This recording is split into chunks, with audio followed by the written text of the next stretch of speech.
bagian dari Muqaranah Madzahib fil Muamalat, perbandingan mazhab dalam fikih muamalah, yang sangat komprehensif mencakup transformasi dari fikih klasik menuju implementasi perbankan syariah modern. Berikut adalah rangkuman terstruktur, analisis kritis, serta kelanjutan teks Anda yang sempat terpotong pada bagian akhir mengenai tandhid dan tasfiyat dalam murabahah. 1.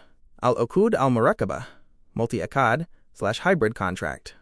Perkembangan produk perbankan syariah seperti ijarah muntahiyah bitamlik, sali MBT, atau musyarakah mutanakishah MMQ sangat bergantung pada keabsahan multi-akad.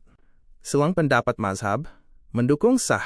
Mayoritas ulama lintas mazhab, Hanafiyah, sebagian Malikiyah, Syafi'iyah, dan Hanabilah, menyatakan sah berdasarkan keumuman QS. Al-Ma'idah 1. Penuhilah akad-akad ITU selama tidak ada dalil yang melarang. Melarang, haram. Sebagian ulama Hanafiyah dan Syafi'iyah melarang jika penggabungan tersebut memicu ketidakjelasan, goror, atau riba terselubung. 5 batasan kritikal yang disepakati. 1. Tidak dilarang langsung oleh Nash, seperti larangan menggabungkan jual beli dan pinjaman by W as-salaf. 2. Akibat hukum antar akad tidak saling bertolak belakang. 3. Tidak menggabungkan akad komersial, muawadah, dan sosial, tabarru'. 4. Tidak menjadi hilah ribawi, rekayasa demi menghalalkan riba, seperti bay al-inah. 5. Tidak menjerumuskan pada keharaman lain, garar, penipuan, ketidakjelasan objek. 2. Al-ta'liq fil uqud, akad bersyarat. Ta'liq adalah menggantungkan terjadinya akibat hukum suatu akad pada peristiwa masa depan. Hanafiyah dan Syafi'iyah ketat melarang ta'liq pada akad komersial, muawadot, demi menghindari spekulasi. Kontrak harus bersifat jazm, pasti dan langsung. Malikiyah dan Hanabilah lebih longgar selama syaratnya logis, sesuai adat, URF, dan membawa maslahat.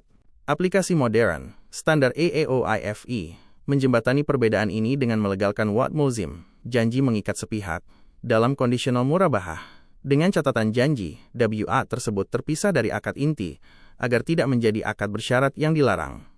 3. Bay al-dain, jual beli piutang. Secara internasional, AAOIFI, and Majma' al-Fiqh al-Islami, serta domestik, DSN-MUI, jual beli piutang dengan diskon kepada pihak ketiga adalah haram. Riba nasi'ah and gharar. Solusi perbankan syariah Indonesia mengubah skema jual beli utang, bay al-dain, menjadi skema jasa seperti hiwalah bil ujrah, pengalihan utang dengan imbalan biaya jasa penagihan, bukan diskon nilai utang, pada produk anjak piutang, factoring, atau menggunakan piutang sebagai underlying aset penerbitan sukuk murabahah. 4. Tadmin yad al-amanah bil syarth, syarat ganti rugi pada akad titipan. Secara hukum asal, pemegang amanah, yad amanah seperti dalam akad wadiyah atau mudharabah, tidak menanggung kerugian kecuali karena lalai, taksyir. Hanafi dan Syafi'i, syarat ganti rugi di awal adalah batal fasid, karena merusak esensi akad amanah.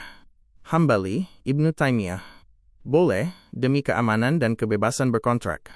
Aplikasi modern diterapkan pada industri securities custody, jasa penitipan efek, di mana lembaga kustodian wajib menjamin keamanan aset nasabah dari risiko sistemik melalui klausul kontrak khusus. 5.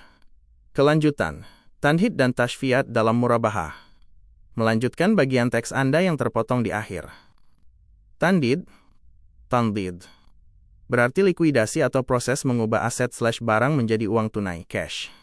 Sedangkan tasfiyat, tasfiyah, adalah penyelesaian, penutupan usaha, atau kalkulasi akhir keuntungan setelah kerugian setelah aset dilikuidasi. Dalam konteks akad murabahah, jual beli dengan margin, berikut adalah pandangan para mazhab. Pandangan mazhab Hanafi, Al-Sarakhsi dalam Al-Mabsut. Hanafiyah berpandangan bahwa tandhid mengubah barang kembali menjadi uang tunai, merupakan syarat mutlak sebelum keuntungan, ribah, yang sesungguhnya dapat diakui dan dibagikan secara sah, khususnya jika murabahah tersebut terikat dalam pembiayaan berbasis bagi hasil atau modal bersama, mudharabah musyarakah. Menurut Al-Sarakhsi, keuntungan belum dianggap ada selama modal awal, ras al-mal belum kembali utuh dalam bentuk tunai. Jika masih berbentuk barang, ITU baru berupa keuntungan estimasi, ribh hukmi, bukan keuntungan real, ribh hakiki. Pandangan mazhab lainnya, mazhab Syafi'i dan Hanbali. Senada dengan Hanafi, mereka sangat ketat dalam hal tashfiyat, kalkulasi akhir. Keuntungan tidak boleh dibagi sebelum modal asal diselamatkan melalui proses tanhid. Mazhab Maliki memberikan sedikit kelonggaran dalam accounting syariah klasik, di mana valuasi barang, takwim al-urud, dengan nilai pasar yang berlaku saat ITU, dapat dijadikan dasar pengakuan keuntungan tanpa harus menunggu barang tersebut terjual total menjadi uang tunai, selama mekanismenya transparan dan terhindar dari gharar. Implikasi kontemporer pada perbankan syariah. Dalam praktek akuntansi perbankan syariah modern, seperti standar AAOIFI dan PSAK 102 di Indonesia, konsep tanhid mengalami rekonseptualisasi. Karena sifat bank syariah yang berjalan secara going concern, berkelanjutan, pengakuan keuntungan pada piutang murabahah dilakukan secara proporsional berdasarkan masa angsuran nasabah, akrual basis yang disesuaikan, bukan menunggu seluruh masa tenor selesai, likuidasi total. Namun, jika terjadi gagal bayar, proses tasfiat, penyelesaian pembiayaan bermasalah, dilakukan dengan mengeksekusi jaminan murabahah untuk dikonversi menjadi uang tunai, tanhid, guna menutup sisa utang nasabah.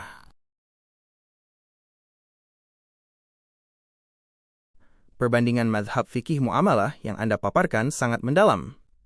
Anda berhasil memetakan evolusi hukum dari teks klasik para fuqaha hingga menjadi kerangka operasional institusi keuangan syariah modern. Berikut adalah sintesis, klasifikasi, dan analisis kritis dari ketiga topik utama yang Anda angkat, agar lebih mudah dipahami secara visual dan konseptual. 1. Tanazul anil haq fil mudharabah, pelepasan hak keuntungan. Esensi dari tanazul anil haq adalah kerelaan salah satu pihak, umumnya mudharib bagi pengelola, untuk memotong atau melepaskan porsi laba yang menjadi haknya. Perbandingan sudut pandang mazhab. Hanafiyah, prinsip pokok cabang. Hak keuntungan pengelola belum final selama modal belum kembali utuh.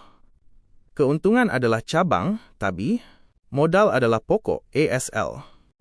Malikiyah, keadilan kontrak, sukarela, taradi, tidak boleh melegitimasi ketimpangan. Jika keuntungan pengelola dipotong habis di awal, qat'u al-syirkah, syarat tersebut batal demi hukum karena merusak esensi kemitraan. Syafi'iyah, kepastian nisbah anti-gharar. Nisbah bagi hasil wajib berupa angka pecahan atau persentase yang pasti sejak awal. Ketidakjelasan sedikit saja memicu cacat hukum, fasid. Hanabilah, kebebasan berkontrak, sangat longgar. Modifikasi nisbah secara dinamis diperbolehkan dari awal kontrak selama beban kerugian modal al-wadhi'ah tetap ditanggung pemilik modal. Konsekuensi hukum jika syarat tanazul cacat di awal kontrak, mazhab, status akad, dan solusi hukum. Hanafiyah, jalan tengah. Hanya klausul syaratnya yang batal, sedangkan akad mudharabah utamanya tetap sah dan dikonversi berbasis hubungan perwakilan wakalah.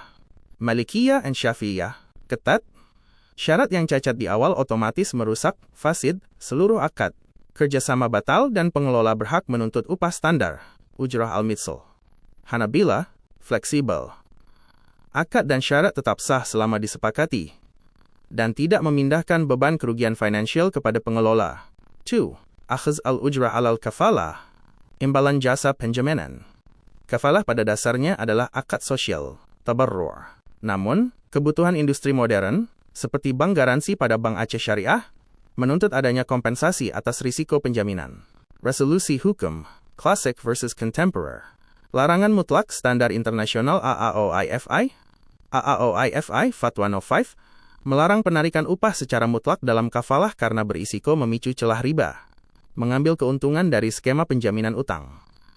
Kelonggaran real, Wahbah al-Zuhaili dan Mustafa al-Hamshari. Mengingat sulitnya mencari penjamin sukarela di era modern, penarikan upah diperbolehkan. Al-Hamshari menganalogikannya dengan ju'alah, hadiah imbalan atas komitmen kerja dan perjalanan penagihan, bukan komersialisasi utang ITU sendiri. Titik temu praktis di Indonesia. Indonesia, melalui fatwa DSN MUI, mengakomodasi pendapat kedua dengan skema kafalah bil ujrah. Biaya, ujrah, dinilai sah jika diniatkan sebagai kompensasi atas penyediaan jasa real, administrasi, analisis kelayakan, dan dokumen penjaminan, bukan persentase dari nilai utang yang dijamin. 3. Emas digital dalam perspektif madzahib. Emas merupakan barang ribawi, amwal ribawiyah.